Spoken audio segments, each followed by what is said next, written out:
All right, so I'm going to go ahead and share my screen and we'll go ahead and get started. Did I share the right screen? I'm having a really rough Zoom morning for some reason. So I appreciate everybody being here. This is our inaugural Muskegon County McKinney-Vento meeting that we're having with the MAISD as the grant and leadership role. And we'll talk a little bit about that. That's traditionally been held by Muskegon Public for a long time. So we're going to talk about that transition a little bit. My name is Dave Hunt. If you have not met me before, I am the continuous improvement and state and federal programs consultant for the Muskegon ISD. And I am a former homeless liaison. When I was the curriculum director at Whitehall, I was the homeless liaison at Whitehall. And Sue Ertman had the wonderful privilege, I'm sure, to have taken over that role for me. So Sue, thanks, sorry, you're welcome. And then I'll let my co-host introduce herself. I'm Rachel Zaragoza, formerly Zorn. So making that transition now to try and let everybody know about my name change. I'm the Grant and Special Populations Coordinator for the Muskegon Area ISD, and I'm the new McKinney-Vento Grant Coordinator for our region. And that was a position that was formerly held by Irma Lopez, and she's moved on. I'm not sure if she retired or what took place, but with the ISD taking over services now, I'm doing that role, and there is it's a position that is regional across the state, where there's one representative for basically each ISD. So as new information comes from the state, I'll be the one communicating that out to you from here on out. Thank you, Rachel. So we do have our meeting broken into two parts today. One was to include any of our curriculum directors and the liaisons. And after we get through with some of the more informational pieces, we are going to dismiss the curriculum directors if they would like to leave, and go over a few more detailed items with the liaisons, and also have time for some collaboration. With the full group here, we are going to just kind of talk a little bit about that transition, and go over some of the materials that many of you are going to be very familiar with if you've been in these roles for a while, about the rights of students, student identification and enrollment, and the allowable services and use of funds. So that's what we're going to do as a whole group. And then when we transition over and just have the liaisons here, we are going to talk about some new required training from MDE for liaisons. There is a data tracker that some of you may be familiar with, but is not being universally used across the county, and we need to transition into being consistent around using that. So we're going to get into some details about that. We're also doing quite a bit of work at the ISD level for our ISD programs, and getting liaisons identified at all of our ISD programs. So we're going to talk a little bit about that. And then we have a couple of sharing prompts at the end for just some collaborative conversation. So that's our agenda. Not exactly sure what the time frame is going to be, but it will for sure end on time. Let's just put it that way. If we're able to get done sooner, then we'll do that as well. Hey, Dave. Yes, sir. Yeah, so in the past, Irma would assemble us like in end of September, October for kind of our annual fall meeting. Is this replacing that, or will there be something like that at a later time? So what we're suggesting, and this is, we'll talk about this a little bit more in the liaison spot. We're suggesting to have some quarterly meetings that may be a little bit shorter. This one is really just more organizational, since there is that change of from Muskegon Public to the ISD. And there's quite a bit of funding stuff that has changed this year as well. So we thought that we wanted to try to get this out before the start of the school year. And then we'll kind of weigh in on how we want to run those quarterly meetings here when we get to the liaison meeting. So the answer is kind of. It's kind of taking the place of that, maybe in addition to. So thank you. So just wanted to go around the room real quick and just do some introductions. If you just want to share your name, which district you're with, and then what roles you have there. And I left that as plural because I'm sure that everybody has a variety of things that they're doing for their districts. So I'm just going to go around my screen and call on each person individually. So Jennifer, we'll start with you. Am I the only Jennifer? Jennifer Briggs Russell, we'll start with you. All right, great, sorry.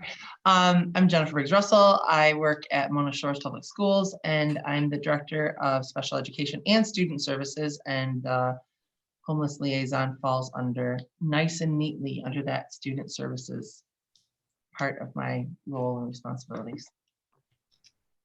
Thank you very much. John Kraus. Good morning, all. John Kraus, I'm the Director of Instructional Services for Muskegon Area ISD. And Dave. I'm David Erickson, school social worker for Montague, middle school and high school. Liaison for the district. I wear a couple other hats, but been doing the homeless liaison position for quite a few years. Thank you. Patty. I'm Patty Vanderwest. I'm a nurse. I work in the early on program at the Intermediate School District, and McKinney-Vento is new to us this year, having a liaison role. Thank you, Patty. Sue. I'm Sue Ertman. I'm the social worker at Whitehall High School and have been, handed over this lovely position, as Dave said, many, many years ago. And Allison. I'm Allison Heyer from Montague. I'm the principal at the Early Childhood Building in our district. Former homeless liaison, now proudly supporting Dave, who's taken over that role. I also do Title I and curriculum. Thank you. Amy. Hi, everyone. I'm Amy Urban. I'm the Special Populations Teacher Consultant over at the CTC. So this fits nicely, as Jennifer said, this fits nicely under Special Populations in my building as well. And it's new to me this year. Thank you, Amy. Laura. Let me get myself unmuted there. Hi, I'm Laura Wiles. I am one of the two counselors at Orchard View High School, and I took over this position as a part of my agreement to move up to counseling. So that's how I ended up with it. Thank you, Laura. Nicole. Yes, Nicole Darcy, the new liaison for Muskegon Public Schools. Just started a couple of weeks ago, so excited to be here. Thanks, Nicole. Randy. Randy Lindquist, I'm the Associate Superintendent for Academic Services at the ISD. Thank you. And Lynn.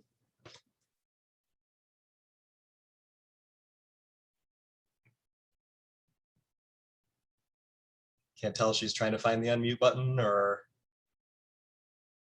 we'll come back to Lynn. Carrie. Hi, Carrie Lash out at Holton, and knock on wood, I haven't been added any new roles yet this year, but I do the pupil accounting for the district. I handle all the truancy cases, the homeless liaison, sketchy coordinator, and the English language learner advocate. So, like I said, knock on wood, I'm hoping not to have anything else added. Thanks, Carrie. Lynn, are you back with us? Yep, can you hear me? Ken. Hi, sorry about that. I'm Lynn Blanchard from Three Oaks Academy. I'm the school social worker here, homeless liaison, and foster care liaison. Thanks, Lynn. Thank you. And Rob? Rob Rogers, high school assistant principal at Fruitport. Been homeless liaison now for a number of years. So just one of the other hats that I wear in our district.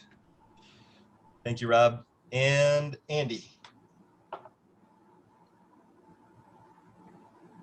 Hi, Andy Hogston from Mona Shores. I'm Director of Curriculum. I also dabble in the state and federal programs, take care of the grants and so on, and work with Jennifer.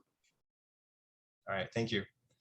Again, I really appreciate everybody being here. As you can tell around the room, there's a lot of hats that people wear, and Rachel and I were just, we really do want to make this a valuable use of your time. So we're going to get right into it, and we're going to cover the things we need to cover, and then hopefully have a little bit of time for the liaisons to collaborate here in a few.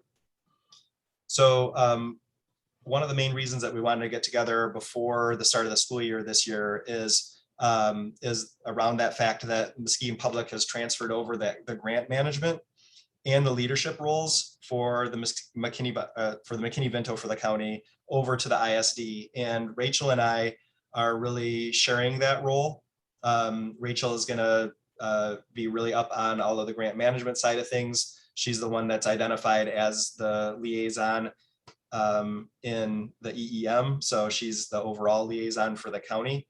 And I'm helping out with some of the organizational and leadership pieces. So we're kind of tag teaming it. I would say that if for a main contact, that Rachel is the spot to go for any of the main contact stuff, but she and I kind of talk about anything that kind of comes across the plate. So you're really welcome to get a hold of either one of us. Rachel's probably the main contact on that. We are going to be completing and managing all of the grants and application pieces. There's been all kinds of weirdness going on with the McKinney-Vento grant with COVID, and they have pushed the grant out many years, and it's got pushed out another year. So this isn't actually a new grant year. So we're kind of taking over in the middle of the grant. But we'll be the ones that conduct the needs assessment. You may have seen a needs assessment come across your desk this summer as we started to take over this role. We're going to also facilitate any of the program evaluations. So, every few years, the self-assessment comes across, that sort of thing. We'll be coordinating that. And one of the main things that we're going to be doing that Rachel will talk about here in a few minutes is really how to distribute the funds. We really want the funds to be able to go to the LEAs. And so we'll talk about how that will work. And finally, that last piece, like we touched on real briefly with David's question, is we really want to coordinate and make this a community of practice that we can all lean on each other. There's all kinds of weird things that happen and lots of questions that come across. And sometimes it's better to have a community to rely on to try to work through some of those very interesting situations. So we definitely want take that leadership role of being able to coordinate and communicate and make those opportunities available to everyone. So that's some of the main things that are changing for this year as the Muskegon ISD takes over that grant management and as well as leadership role. And Rachel, anything that you'd like to add to that? No, I don't think so. Yeah, just kind of got into like what we're going to be covering and what's coming up, but yeah. I don't have anything else right now. Okay. So Rachel, I think I'll turn it over to you. We have a couple of review items and Rachel's going to take that part. Yeah, so under the McKinney-Vento Act, it's a set of federal laws that are in place to give students experiencing homelessness certain rights and protections under the law. So this notification of rights here is like these 5 bullet points are the main essence of what's behind the law and what. Okay, I think Rachel just had a little freeze moment there. So I'll jump in and try to pitch it. If they're not posted already, there's posters that are available to be ordered through MDE's website that are free. And I think that Rachel, we can hear you again if you can still hear us.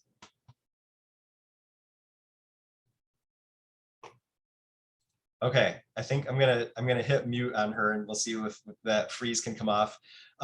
What I heard her getting into and talking about there was I'm guessing that most of you, especially if you've been in this role before, are really familiar with these.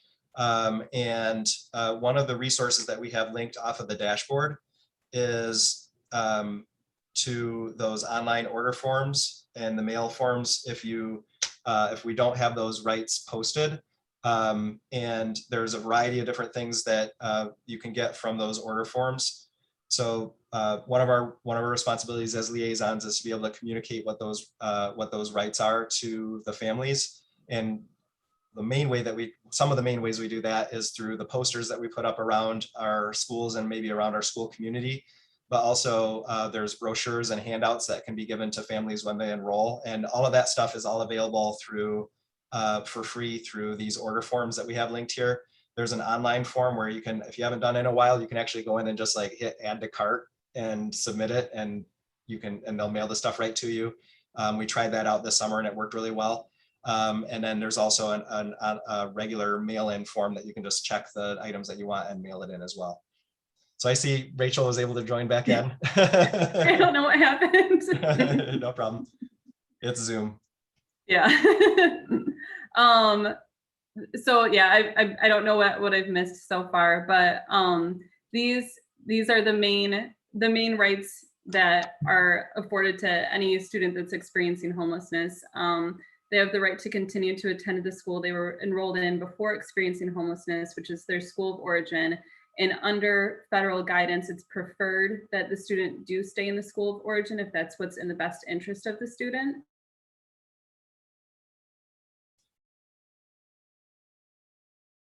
Poor Rachel, it's gonna be a long meeting for for transfer. You keep freezing up. Oh God. Do you want me to just kind of take this and we'll see if your connection straightens out a little bit? That's fine. Yeah. Okay. I think we've had the screen up for a little bit now, so I don't think I'll probably go through it and read each one of those items. This is not new. So if you've been in this role before, then you're probably familiar with these, and these are the sorts of things that will come across your plate pretty often. One of the items that I will add that maybe it would be worth talking about would be the last two bullets. That would be inclusive of like the Career Tech Center and our other programs that we have here. And we have brought on our, we have created liaison positions at all of our ISD programs. We'll talk a little bit more about that in the second part of our meeting. But when it comes to any kind of disputes, for anything that maybe can't get resolved at your LEA, kind of the chain of command on that would be to the next person to help with any kind of dispute resolution would be Rachel. And then as our county liaison, and then from there, if there's anything that can't be resolved at that level, then we would get Michelle Williams involved at MBE. Do you want to chance your connection again, Rachel? I can try this again. I wanted to include the definition of homeless under McKinney-Vento in here as well, which is any child or youth who lacks a fixed, regular, and adequate nighttime residence. And I just kind of included at the bottom that all three qualifiers do not need to be present in order for the student to be provided services or be identified as homeless under the Act. And so just kind of a quick example of that is if a student out of necessity needs to temporarily stay with a friend and like they have their own bedroom, it's a great setup. It's that student's still going to qualify for services under McKinney-Vento because even though it may be an adequate nighttime residence, it's temporary. So it's not fixed, it's not regular. So there's a variety of different situations that are going to come into play, which I know you guys have all experienced.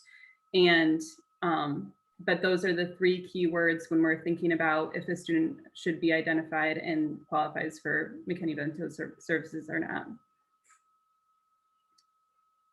And just kind of going into what some of the other situations can be where a student would qualify for services is at the beginning of the year, there should be a residency questionnaire that asks these kinds of questions to all students of what their living situations are. And we created an example for our own ISD programs, and that's linked into the agenda as well. Just kind of covering what those situations are, their contact information. We also placed a checkbox in there that if none of these living situations do apply to this student, they can check this box, and then we know that as well too. And one of the things that we want to be discussing later on with the liaisons is this form is important to pass out at the beginning of the year, but how we can also identify students at different points in the year, because we know that students can become homeless or find themselves in a different residency situation at any point during the year, not just during enrollment. So this form is available and linked in the dashboard if you don't have something in place yet, that you can copy this or reuse it for your own purposes. But all of this wording in here was taken from other residency questionnaires that were approved through the Department of Education. I see that we have a hand raised. Yes, Rob. So my question, Rachel, you mentioned handing out that form. So is it your understanding, or are you telling us that we should be handing out a paper form to every family at registration, or can they do that electronically? They can do that electronically, whatever your normal enrollment process is. Okay, because I know that in the past that I know there's a few other districts that are doing it an electronic form, and that works well. But when I heard you say passing it out, I know there's been a bone of contention there, in that it has to be a paper form from every student too. So I'm glad to hear you say that it can be an electronic form. Absolutely. Yep. Thank you. Any other questions about this, or Rachel, anything else to add here? The only other thing I was going to add was that there are a few different definitions of what's considered to be homeless, and according to the federal government, and HUD has a different definition of what homelessness is. So McKinney-Vento is more all-encompassing of all different situations that students might experience, which includes doubled up, living with family members out of necessity, hotel stays, and we don't see that in other federal guidance. So if there are any questions that come up about identifying students, you're more than welcome to run anything by me or Dave. But it's with McKinney-Vento, it's more inclusive of the situations that students might experience.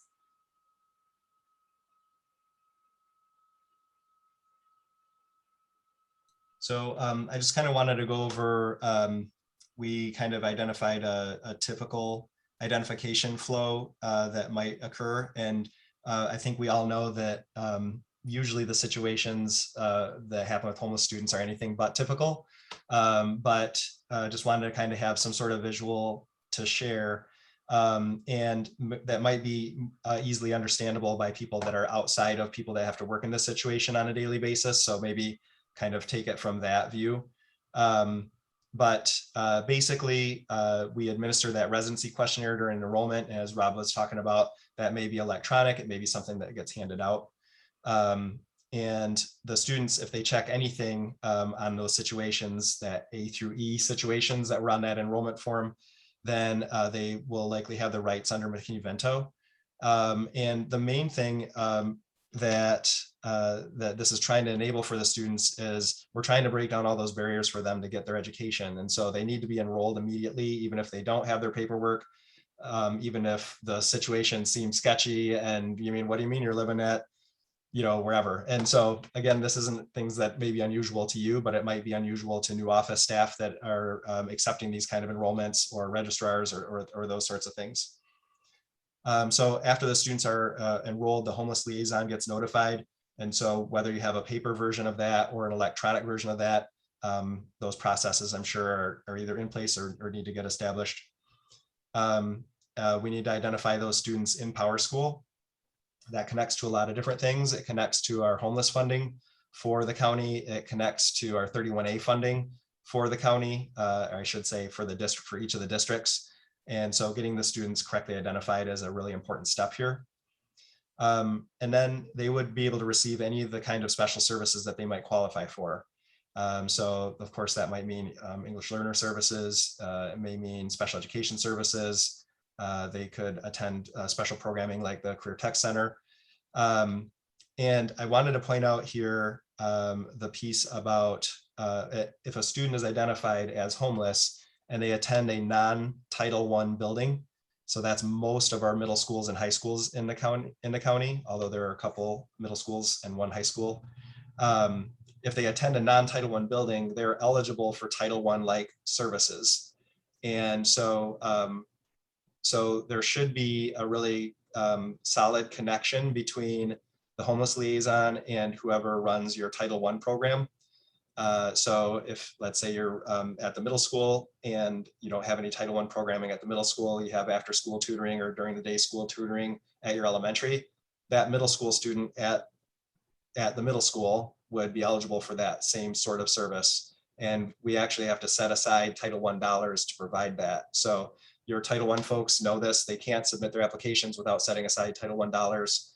I have written processes about how homeless liaisons and Title I coordinators can get together to look at this data and put programming in place for kids. So if this is not something that's currently in place for your district right now, I just wanted to mention it at this point. I'd be glad to help anybody get that set up. And of course, that last piece of the homeless liaison there is then there to assist with basic needs. Transportation is often one of the main things that we help to provide to help to break down those barriers. But there is funding for any kind of the necessities that the kids might have or family as well. So this probably is not a mind-bending graphic. It's probably something that you're familiar with all the steps on. But again, it's kind of set up to maybe for more of a person that's not as familiar with the process to become a little bit more familiar. Just wanted to pause here to see if there was anything that, just from a general standpoint, was there anything that was missed there? Is there anything that maybe doesn't fit with your policies, or that you have another step that you would include here? Dave, are those Title I set aside monies then just for title services? So they can actually, it's pretty broad about how they can be used. They can be used to provide the Title I services. They can also be used for, there's kind of two categories of things, their basic needs or their school supplies. So that set aside can be used pretty broadly. Transportation? That I would say, let me double check that one for you. My first reaction is I believe no, but let me double check on that. All right, sure. Obviously, transportation, in my opinion, is the biggest expense and the biggest consideration when providing for the kids that qualify. You know, it's just your scenarios will get complicated when transportation's involved and money and staffing and all those kinds of things. I mean, so most of you guys have been in this business for a while. You know that. It's just that's the frustrating piece is the right is there and we broadcast to the parent. It's on the forms and everything, and yet you know, we can talk for a long time on how to really do transportation in a quality and efficient way, but that's probably for later on.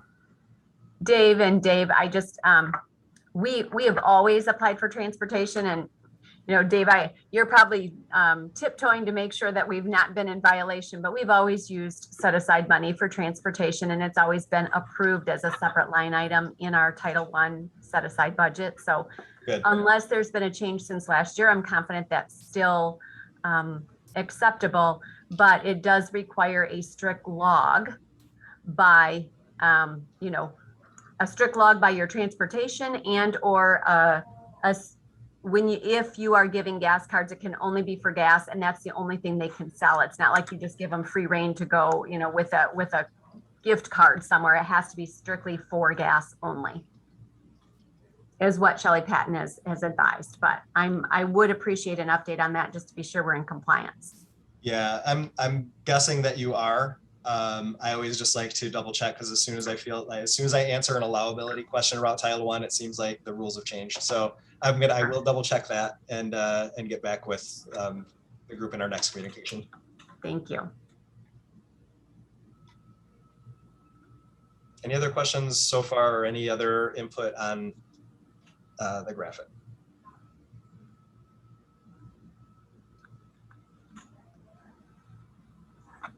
All right, I'll turn it back over to Rachel, and we'll keep our fingers crossed that her connection's still good. I hope so.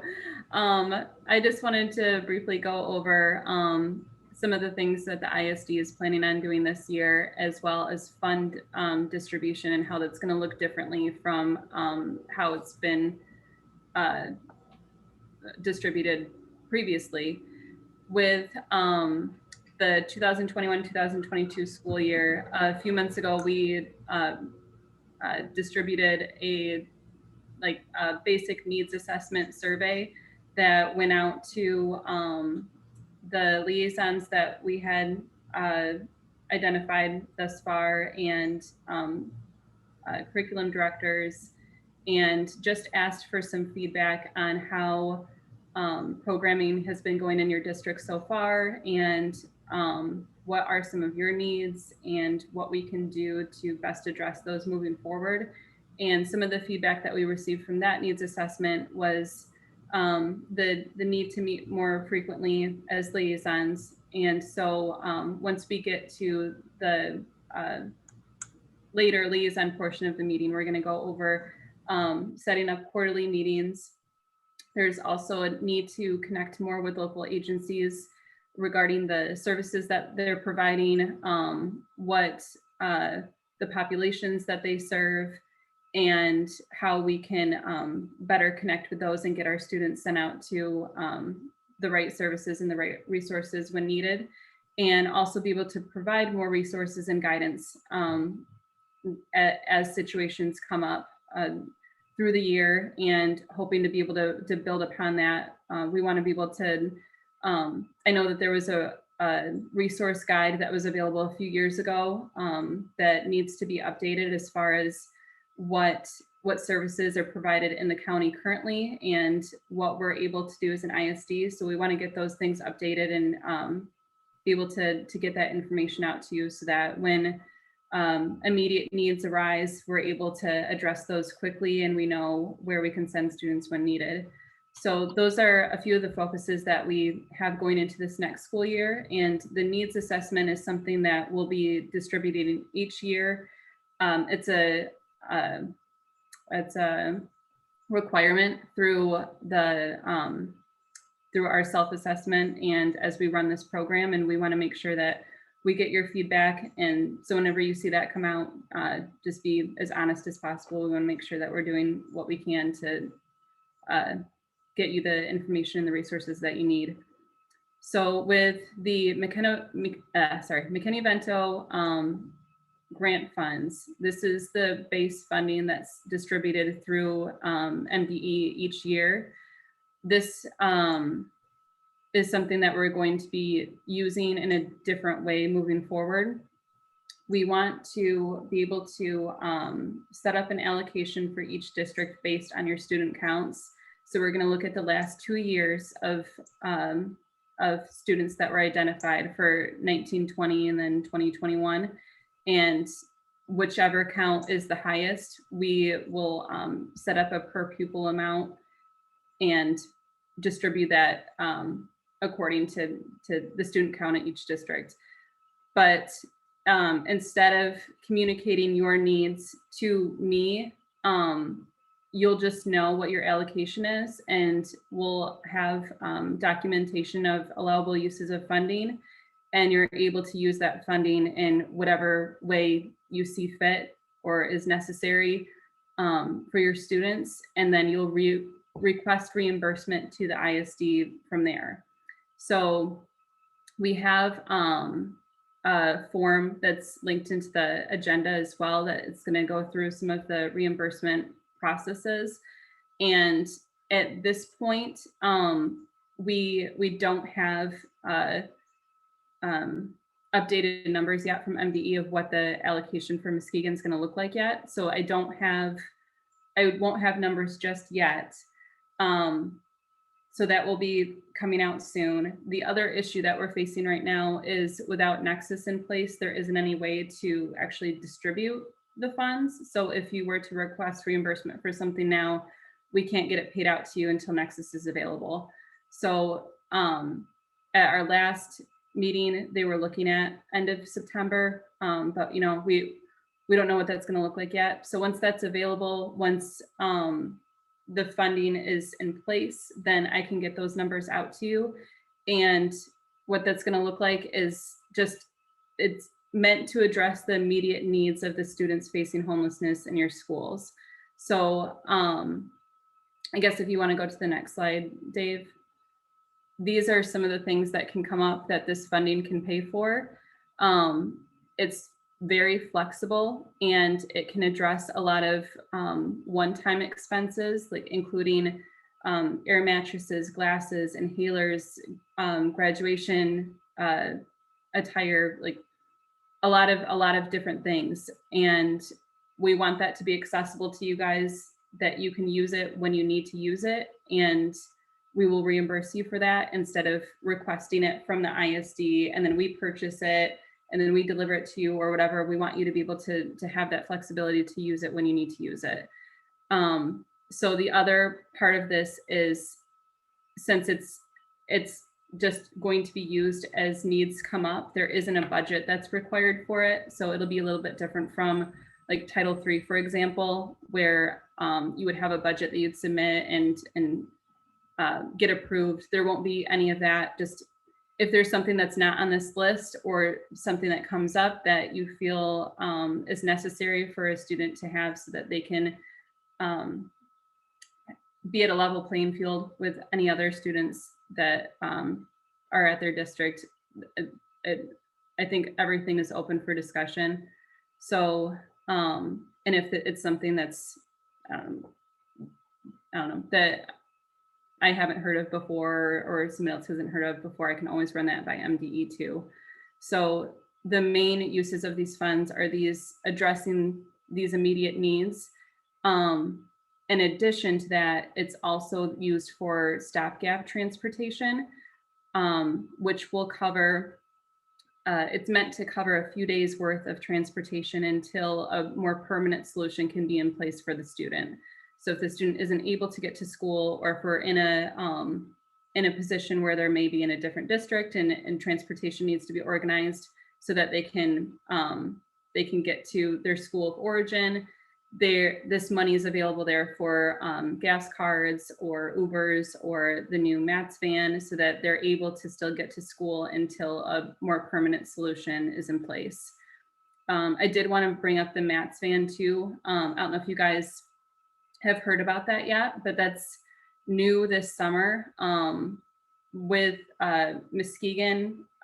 Well, Muskegon County has been running the MATS buses, and they just kind of transitioned over to a new system where there's MATS vans that can be used like Uber. And it's only for a few areas of Muskegon County at the moment. It's just Norton Shores, Roosevelt Park, Muskegon Heights, and the city of Muskegon. But students are able, or anybody is able to download the MATS app, and it can be used just like Uber, and it's a set fee for wherever they need to go. And this is something that this funding can also cover. So I think within different areas and different times, it ranges between $4 per ride to $8 per ride. And so I just thought that was just something really cool to bring up, that there's an app for it. The students can download it. They can use that to be picked up at any time. And this funding will pay for them to get to school and to get back home with that, or any of these other solutions for stopgap transportation.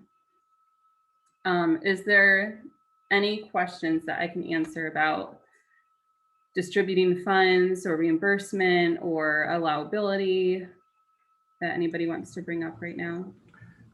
I had a question.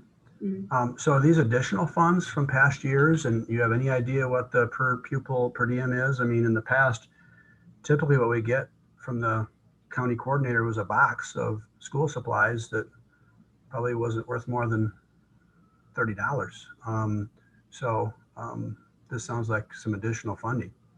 It is. That's actually the next part that we're going to get into. Is we have we have this funding available to us that's like, it's the set base funding that the fiscal agent, the coordinator would receive every year. So this is that. We're going to be distributing it in a different way than how it's been distributed in the past. But in addition to this, there's also American Rescue Plan dollars that are going to come into play. That's what Dave's going to get into next, but it's going to be a lot more funding that will be able to be distributed either through MDE or through us. So these are some just basic things that I wanted to cover leading into the beginning of the school year, that if you're seeing students that need these things, you'll have money to buy these things for them and just pass them out to them. And that's why the relationship piece is really important about this too, is we want to make sure that students are comfortable enough to be able to communicate these things to us. If, with bedding and coats and all of these immediate needs that come up, we want to be able to get this out to them. But in addition to that, the new ARP funding is going to be looking at bigger picture items beyond just like addressing immediate needs. So we'll get into that next. But there's a good question. Is there anything else that anybody wants to bring up before we move to the ARP funding? David, I would just add that we're not sure what that amount is yet, as far as like a per pupil amount and things like that. We really need to get that. But as soon as we know what that is, we'll let everybody know what that per pupil amount is and what your total allocation is going to be. And Jennifer, I just got your message that this isn't shared. So give me a second, I'll share it correctly.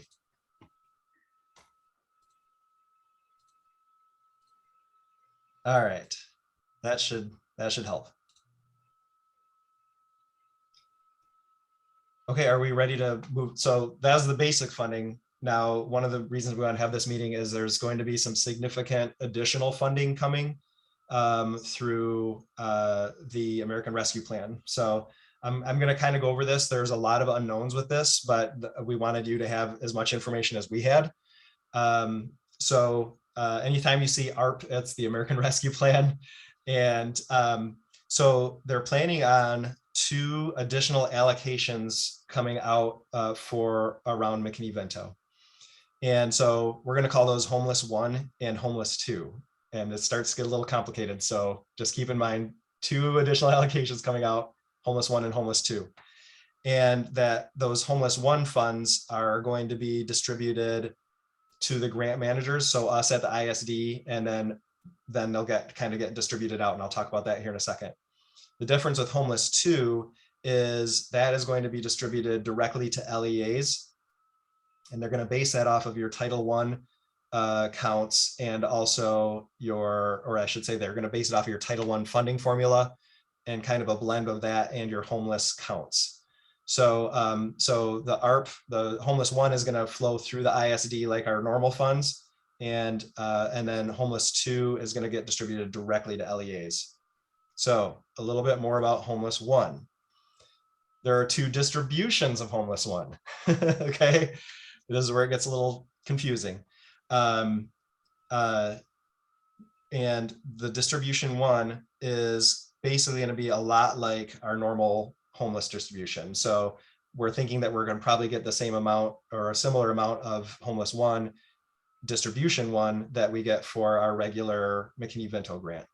And that's going to come right into the ISD, and we're going to try to distribute that in the same way that we talked about for the regular funds. Distribution 2 doesn't just get pushed out. We have to apply for it.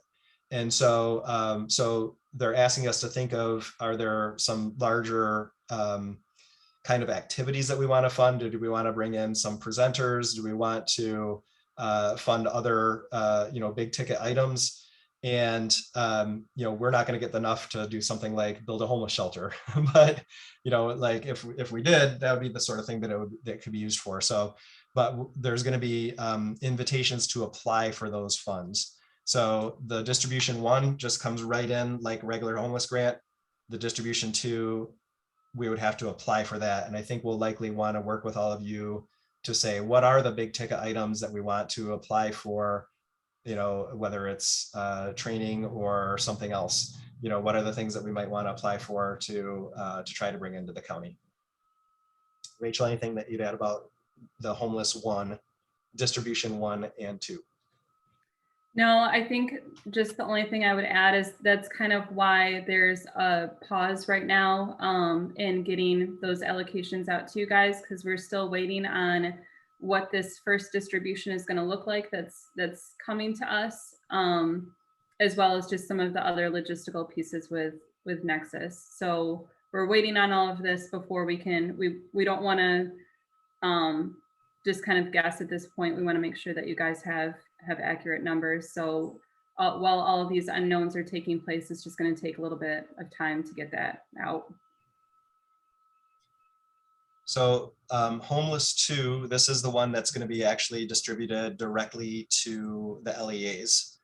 And the way that MDE has been communicating about this is that we would still want to try to work in conjunction with everybody to make sure that this is going toward maybe, you know, being able to sustain some of those big ticket items that we might be able to purchase with the homeless 1 distribution $2. So I think there's still an awful lot of unknown about this, not least of which is the amount, but also even when it's going to be distributed, how much time we have to distribute it or to expend it, what the application process is. So there's still quite a few unknowns, but I can say that over the course of several months, they have been consistent that there's going to be this homeless 1, there's going to be this homeless 2, and there's going to be 2 distributions of homeless 1. So there's still, although there's still a lot of questions, I do feel like that this funding really will be here. Rachel, what would you add?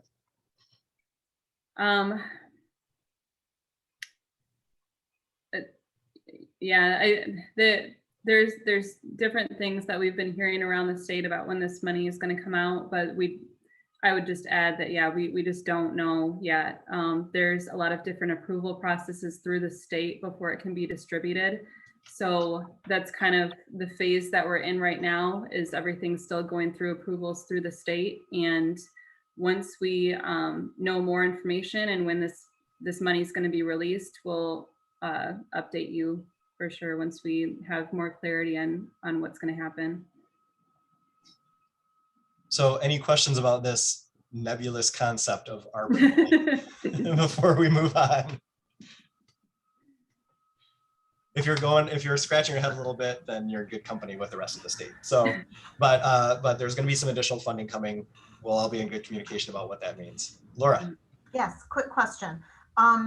Is this different structure a one-time situation, or with these ARP funds, is this like a new plan moving forward, or just 1 or 2 years? Do we know anything about that? Yeah, so this is a one-time distribution, and everyone will be able to spend these funds down for 3 years. So the end date of all of this, of when funds need to be spent by, is September 30th, 2024. So we have some time.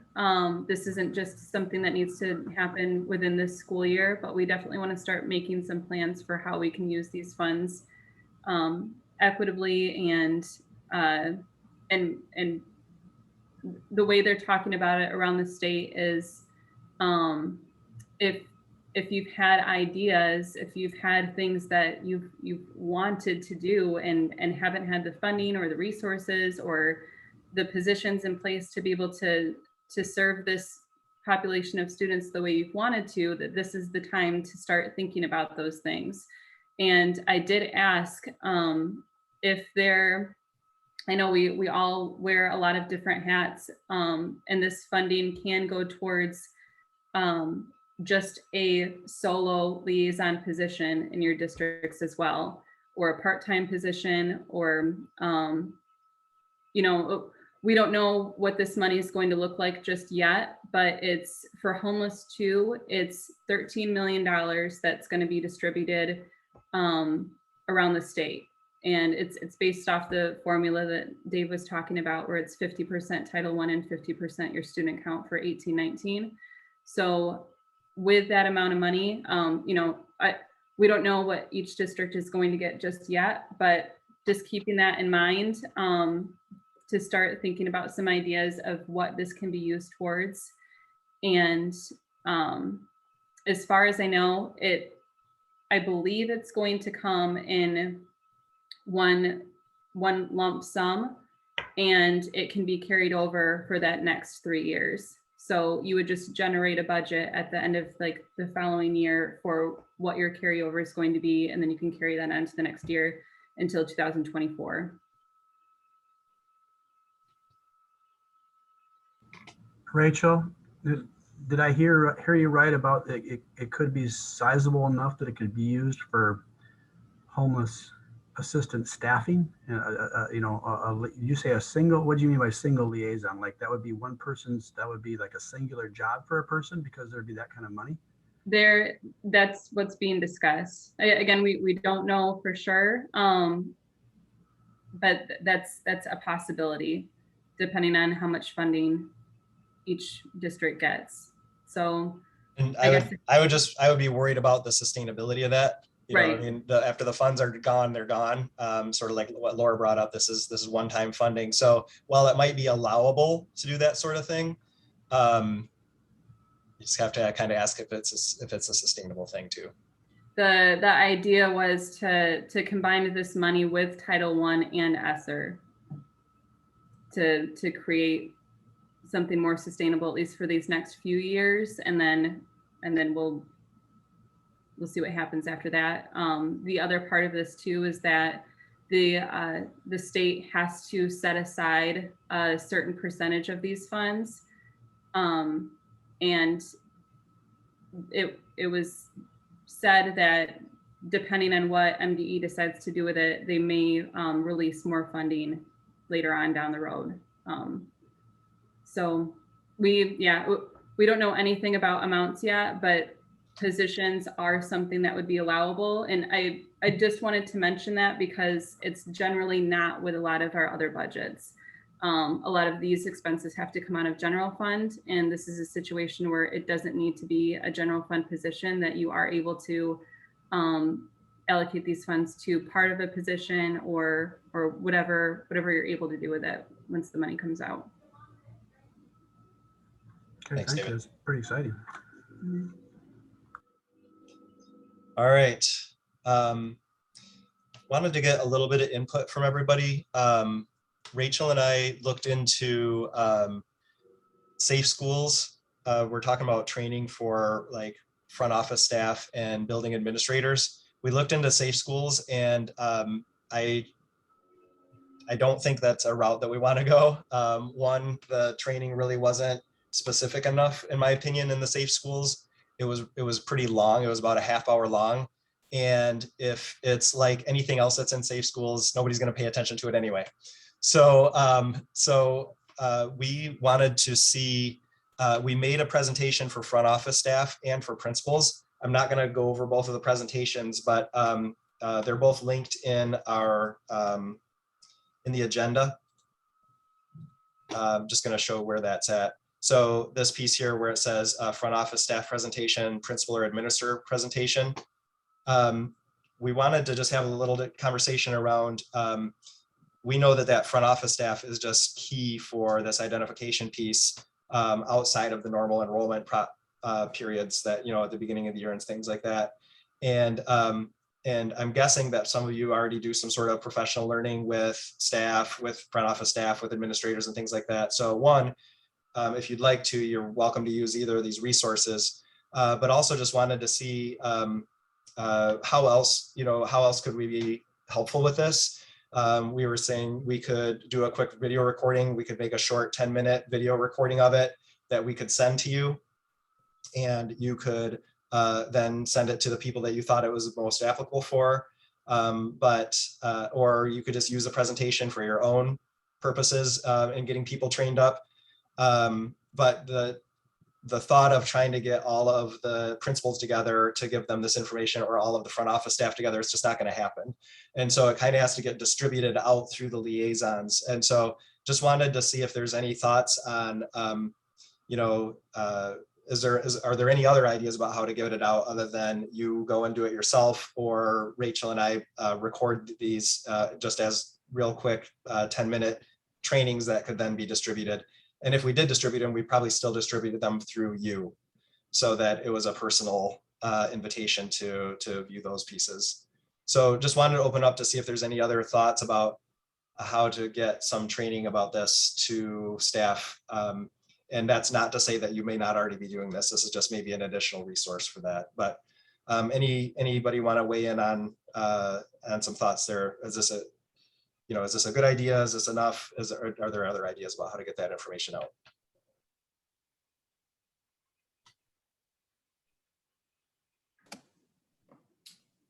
I love the idea of you guys doing a short video too, because it just reiterates what we talk about with them, and it's kind of coming from the higher ups as well. So we're not just making this up. It's the first time I've been called a higher up in a long time. I was referring to Rachel, but okay. Sue knows how to keep me humble. Thanks, Sue. Any other thoughts, or a different way that we might want to distribute this? I like the idea of having a video. I did a short video recording last year to share out with everyone, and I like the idea of having a couple of different options. So maybe every other year or something like that, so that you're getting a little different view. I mean, with the Safe Schools things, like you've taken the same bloodborne pathogens, like, 12 years running. So I do like the idea of having multiple different pieces and having like, okay, this year we'll do this one that was more personalized from me. This year we'll do this one coming from you guys. So I like the idea of having it be like a video that they would be able to watch when they had that available time to do so. Thank you, Laura. Would that front office staff training include things like the technical pieces, how to load data into the county site, as well as, I mean, they know how to tag at the Power School, but I mean, part of my problem is making sure a consistent message gets across to all those people, because they're doing that hands and feet work. And so there's some technical questions usually. Yeah, right now it doesn't have a lot of technical data in it. It's more like, do you have a system to identify these students? Do you know who your liaison is and how to communicate with them? Do you know the person that's entering this data? So we didn't make any assumptions about who enters the data. But if there are more videos that could be made of more of a technical nature, we'd be happy to make those. And that might be something that we can kind of discuss as we progress through the year. And Rachel's going to be talking about some reporting that not all the districts are familiar with. So that maybe that would be a good one to make a more technical video about. David, I'm going to make a note about that, about some of the technical details. And then if this group could help us identify what are some of those technical things that we could make a 5-minute video about that would really get into that we'd be happy to do it.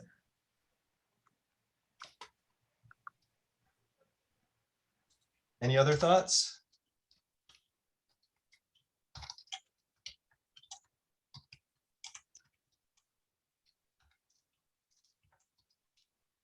All right.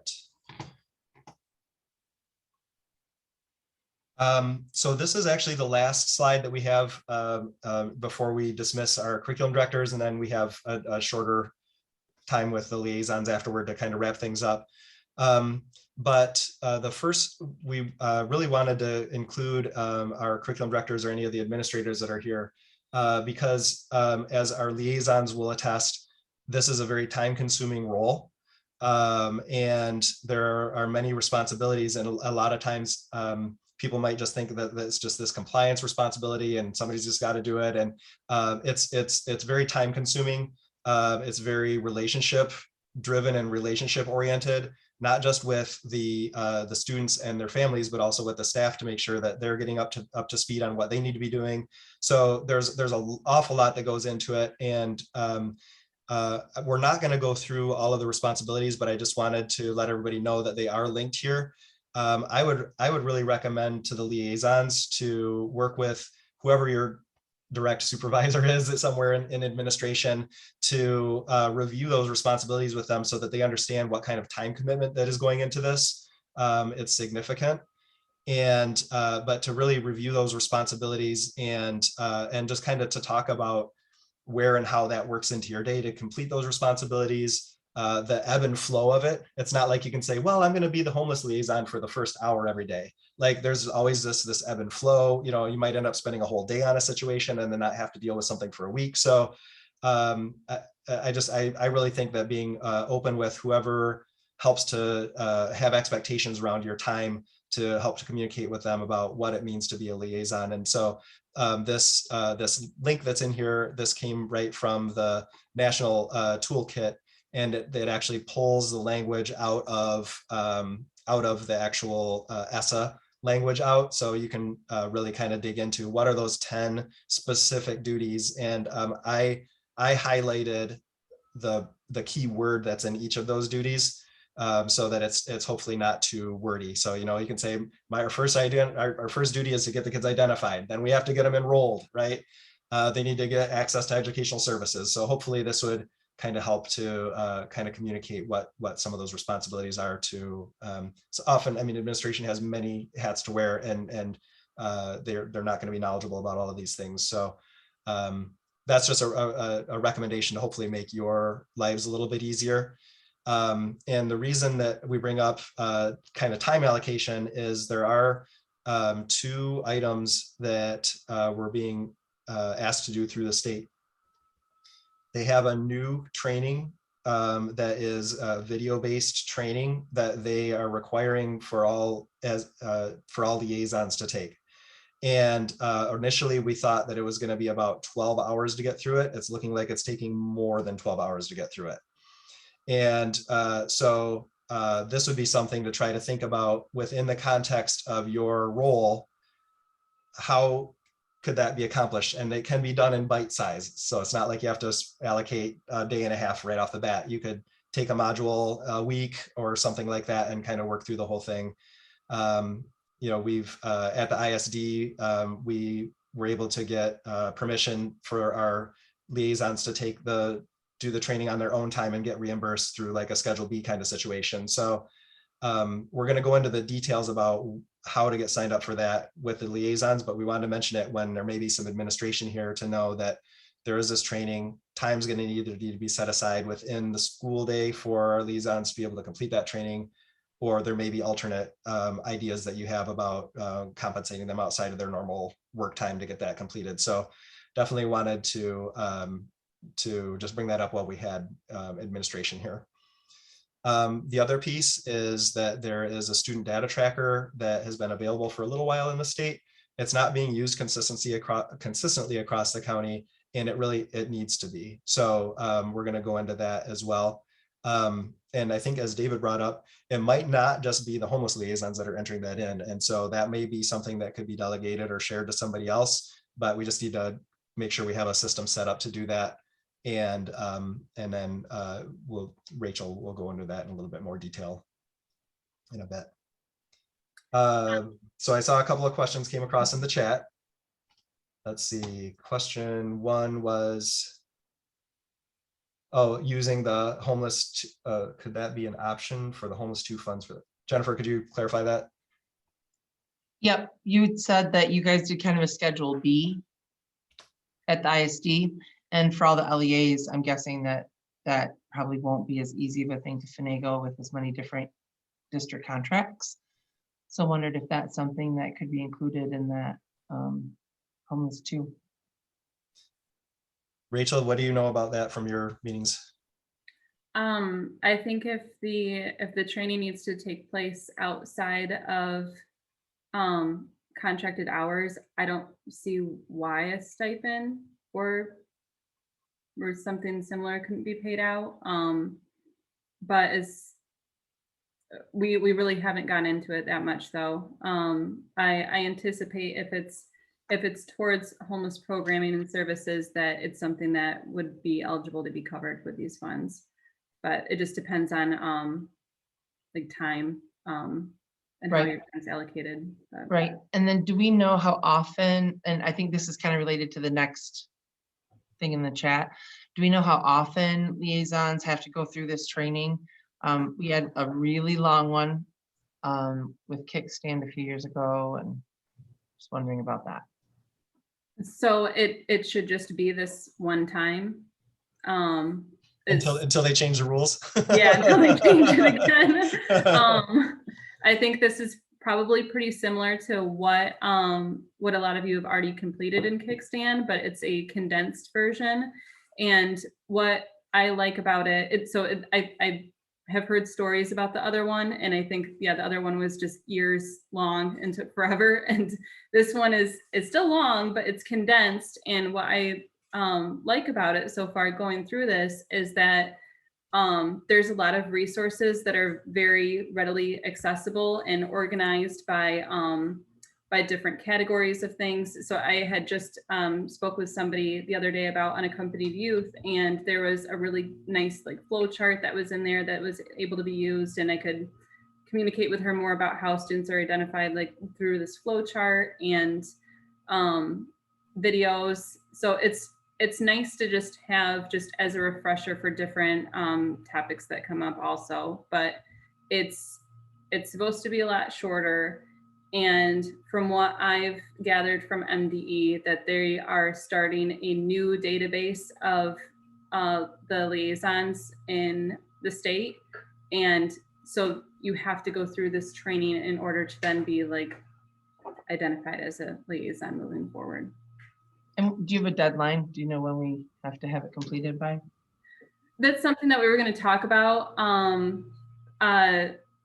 I mean, right now we're thinking like 6 months, but that's something that we can definitely talk about as a group of what's going to work best for everybody. It's not, I don't think it's not something that needs to be taken care of like within the next couple months or anything. It's not an immediate need, but it is something that can be chipped away at over time with what Dave was talking about, with everything's broken out in different modules and like sub modules, and so just whatever works best for you, but it's not something that has to get done right away.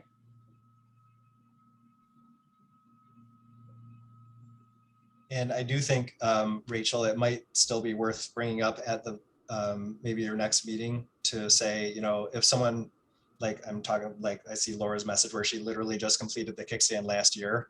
Like it might be worth bringing up to say, if somebody completed the full Kickstand within whatever the last guidelines were, you know, would that be a lot, you know, it might be worth bringing up just to see before people start to invest a bunch of time in it.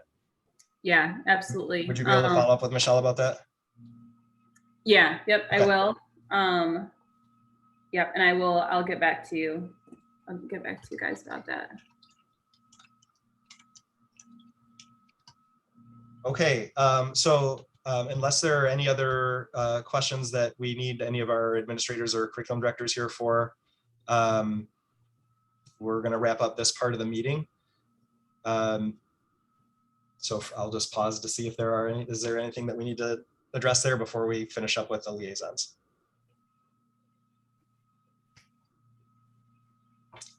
All right, so if there's anybody here, thanks, John. If there's anybody here that doesn't, I was going to say doesn't want to stick around for the second half. But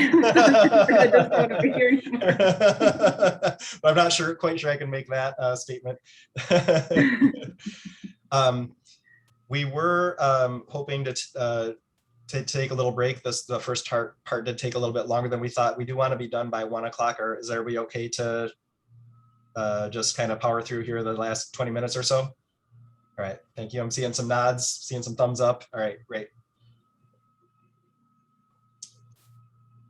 Okay, so the first thing, we just have a couple of business type things to take care of. And the first one is, these were the dates that we were thinking about for our quarterly meetings. So this would kind of count as our first quarterly meeting. And So we were looking at October 20th, January 19th, and April 20th. And we tried to schedule these around, we know that some places have late starts, early releases, PD days, that sort of thing. We tried to schedule around that, and I think we missed those items. But if there's anybody that, thinks that one of those dates is extraordinarily bad and you're, because of some county conflicts or something like that, let us know. But we know that, just kind of hearing from everybody that we don't have like classroom teachers and stuff like that as our liaisons. So is there a time that works better? Is it better to run the meetings right after school gets out? Is it okay to run them during the day? What's everybody's input on getting the meeting scheduled? And we're thinking to try to limit it to 1 hour.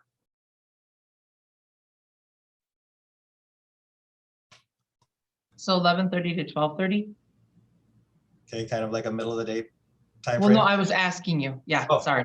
Well, yes, and 11:30 to 12:30 time frame would be an example. Yes.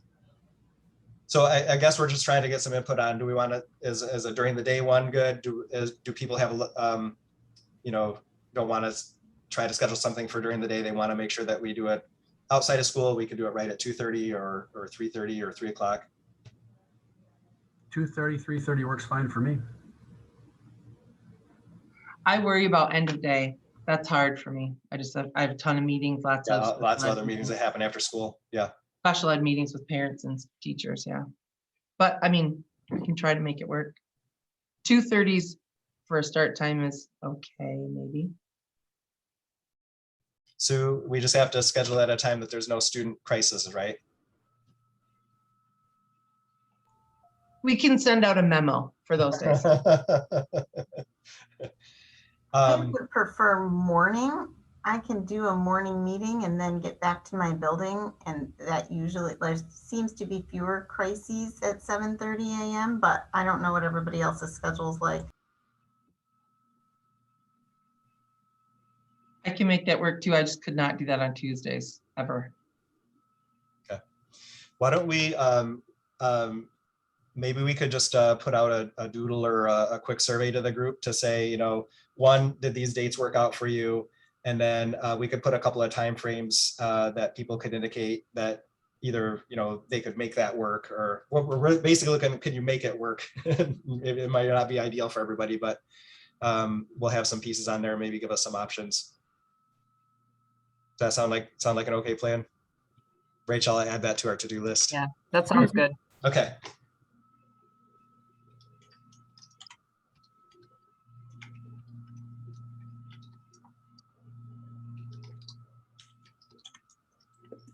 All right. So Rachel, what else did we had this here in case there was anything additional that we needed to talk about with the training and the homeless database. Do we want to, we kind of covered the training piece. You want to talk a little bit more about the database? Yeah, I didn't get into that a few minutes ago. So some of you may be familiar with, there's this a site called the McKinney-Vento Data Collector. And from what I've gathered so far is that it looks like some districts have been inputting their homeless student information into this tracker, and some may be using other methods to keep track of their students. And what we would like to do moving forward is have something that's going to be, I don't know what word I'm looking for. The consistent? Same for everybody. And one of the big parts of this is that this information needs to be reported out annually in the federal reports that are due usually in the fall. So Muskegon's going to be wrapping up this last year's report, but then moving forward with the ISD, we'd like to get a grasp on what your workload looks like during the year, because right now I don't really have any way of knowing other than what's entered in PowerSchool, and I know it's it's a pain to enter this in PowerSchool and enter this into this data collector. And the hope through MDE is that at some point there will be a combination of the systems or something in place so that there isn't this double entry taking place. But for the time being, I have to get a feel for what you guys are experiencing, and then we also have to report out this information. So at this point, we feel like the data collector is the best route to go, and that's something that we can dig into more later on too. And if you haven't gotten set up with it yet, it's something that I'll need to set you up with credentials for to be able to log in under your district. And the hope is that if we are all able to get in there and use this effectively, that we'll have really good communication between each other of when a student transfers to a different district, if they've already been identified as homeless somewhere else, if they haven't been identified as homeless, if their residency situation changed, if they have siblings. This data collector collects a lot of information and is used as a really good resource elsewhere of what referrals have taken place, where they're at. And Pam Land with the ISD has been doing this for several of our early childhood programs for years now, and it's amazing how much information that is in there that we can do something with now, because we know about these students and we know that they have siblings and are able to follow up with that. So it's if you are familiar with it, you kind of know what it looks like, what information's in there, what the potential for it is.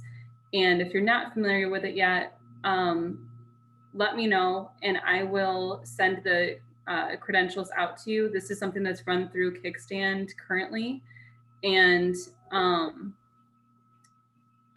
yeah, and for the time being, we don't know what it's going to look like in the future. If it is going to be a combined system, that's the hope, but that's kind of just where we're at right now, is that it's a good way to collect information the time being. And if we need to adjust the system later on so we can collect information in a different way, then we're definitely open to just seeing where this goes and being flexible if we need to. One of the other discussion pieces we were going to talk about too is how information is being collected currently and how you feel you'll be able to transition to inputting this information into the data collector instead if it hasn't happened yet.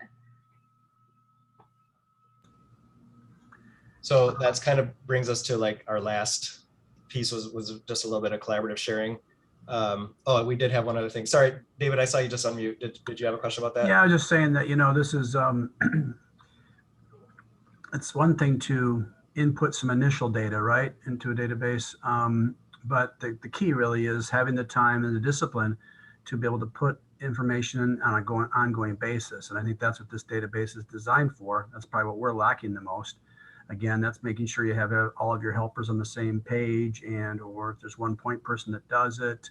I mean, I'm sure you can do it differently in different districts.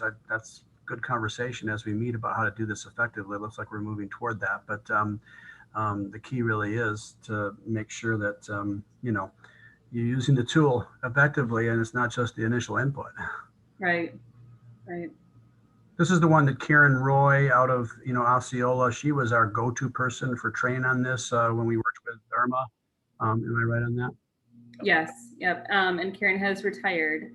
Okay. So this has moved on to only the operators at Kickstand now at this point. And MDE has a contract with Kickstand to keep this running. But just as we were talking about, like that could change, and I think that we're open to conversations about if that's not what's working for us, what would work, or how we can yeah, I guess what you were saying, like include other people in on it, so it may not just be one person's job to put this stuff in, but it's a collaborative effort. And yeah, something that we have to discuss. Right, and that's why I mentioned it when we talked about the support of the office staff, knowing the technical pieces. I'd welcome any kind of training when it comes to, that database and all of us being a part of, because I think it's unrealistic that one person would be doing that all. Right. I also wanted to say, Rachel, I'm going to have a specific issue question that I'm going to need to run by you as we get to the end here. So I just wanted to let you know, please hang on with me for a minute because I do have a specific OB issue to discuss. Sure. Yeah, absolutely. So I think we might actually run out of our little collaborative sharing time at the end, but we at least got through our content today and made this first contact. But did want to talk about we're trying to bring our internal processes here at the Muskegon ISD up to date as well. And the MDE actually got a hold of us and they're like, the last time that all the districts did the self-assessment, the Muskegon ISD didn't turn one in. And we're like, oh, like us, the Muskegon ISD internally for like our internal programs, not that nobody in the county did it. And so we're talking about the CTC and Wesley LLC, the JTC. And so we have pulled together a team internally and we wanted to communicate about who those people are because you all, the kids that we serve are our kids, right? So when they come to our programs, they may be transitioning back to your program at some point, or they may transition back and forth on a daily basis if you're the CTC. So we wanted you to know that we do have identified liaisons in each of our ISD programs. And so they're here in the presentation. So if you don't remember who it was, at least remember that the names are here. So if you have a situation about somebody that maybe is transitioning and going to Wesley, well, then you'll know that you could reach out to Kristen about that. Or if you have a newly identified student and you're worried about some transportation and how are they going to get to the CTC and how's that all working, then you know to reach out to Amy about that. So we just want to let you know that we are working on this internally as well, and we're establishing a lot of our own systems internally because there weren't a lot of systems there. So this is something that we're all going through together. So so just want to let you know about who those folks were and who those contacts were if you needed to work with somebody that was in between some different programs and those sorts of things. So I think instead of trying to cram some collaboration in the last 5 minutes, I think we'll maybe just open it up for a roundtable about what are some specific topics. I already gathered a few just through our conversation today, but what are some specific topics that we would maybe like to make sure that we touch on when we come back for our October meeting? And also just to see if there's anything else that we would like to wrap up with before we sign off for today, knowing that we're going to stick around and to talk to Laura. So the question is topics for our October meeting or anything else that we needed to touch on for today. Yeah, Dave, I have a really quick question, and I'm not even sure who to direct this question to. Probably those who are familiar with the Power School alert. I guess I'm asking, I'm new to this, and the CTC Power School does not talk to local power schools. At least it hadn't in the past. We're working toward that. As of last year, we finally got IEP accommodations to be tagged in our power school so we can see what accommodations are. I'm wondering if I heard the statement earlier that students are identified, McKinney-Vento students are identified in Power School. Is that as an alert, and will that happen then when they come to the CTC as well? Does anyone know that? So it's actually a state reporting field. So Okay. it's not an alert. It's a state reporting field, and so it wouldn't like pop up when you went to the student screen. It wouldn't say this student is homeless, right? Right. It's just part of the state reporting. And I believe the last time that I checked with our tech guys on that, they weren't quite sure yet what was going to transfer. So why don't I ask them for an update about that? Okay. I think they're still kind of working through the systems about what all is connected and what flows back and forth between the two, and like the dependencies, like if the district marks something, does it flow to you? If you mark something, does it flow to the district? I think there's kind of a lot of technical details to work through on that. But I'll check with them on a status update for that. So as of right now, I really am functioning as when the local liaisons or local counselors or whomever that may be, when they let me know or the CTC know, then we're in action that way. But we have no other way of identifying other than that. Yeah, and I'd say the students reporting a situation as Yeah, well. self-reporting. And then Yeah. and then of course that would mean another communication with the Collaboration. district. And yeah, right. Yeah, Okay. hopefully it is something that can be transferred over. So I'll check on the status of that. Thank you, Dave. Sure thing. I'm not sure if it's a topic nor a project, but I'd be interested in, I've always not done a great job of providing a homeless family with, a package of information. We talk about resources, how we're going to make some alliances with some county agencies and things like this. But I don't know if this could come down from the ISD a little bit, and there's a template that we could use. But I've always wanted to have a nice packet of information that gives the parents their rights, and then there's also that appeal, notice in there too. So I've kind of been a little bit, sketchy with that whole thing. I think it'd be nice to come up with something maybe has some uniformity to it and gives them, just information that's useful right from the get-go. Mm-hmm. Yeah, I think that's something we could definitely collaborate around, to say, okay, this is the base package. And then some of the different locations have different things available to them that aren't available other places, sort of like the Matt's bus, sort of situation. So but yeah, I think starting with just, this is the base communication kit, and then working together to figure out, well, what are those other things that could be included there that are specific to your location. I think that's a great idea. And the other thing I would say is the community resources are often changing, and changing quickly, and sometimes changing drastically. And so I feel like I've been guilty of giving outdated information, and then I have families contacting me back and saying, well, they said that I can't, you know what I mean? So, right. And then you feel like, okay, now I'm not really helping. Now I'm just making your life more complicated because you're making phone calls and you're not getting anywhere. So to be able to have, like you said, some kind of a clearinghouse or a contact person that we make sure that when we're trying to support these families, that what we're giving them is current, accurate information, that would be very helpful. So I just added that to our list. We'll see if maybe we can come up with a little something to share by our next meeting, and then get some input on that. Yeah, even if it's like a shared Google or something where if a change is made, it's updated in one place and we all see the update, that would be really cool. Awesome. So it is 1 o'clock, and I said we would end on time. So, it just turned 1:01. I'm so sorry. So we are going to go ahead and end the meeting for now. Rachel's going to stick around to check in with Laura. If anybody had any other ideas about that October meeting, please feel free to communicate them to Rachel or myself. Our contact information is on that last slide of the presentation. And so at this point, we're going to go ahead and wrap the meeting up. I really appreciate everybody dedicating the time to be here today. I know this is a busy time of year, and maybe for some of us that we're not even supposed to be back at school yet. So thank you so much for all of that.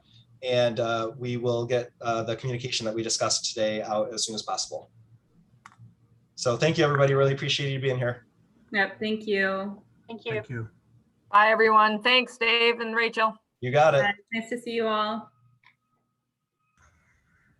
Okay, so here's my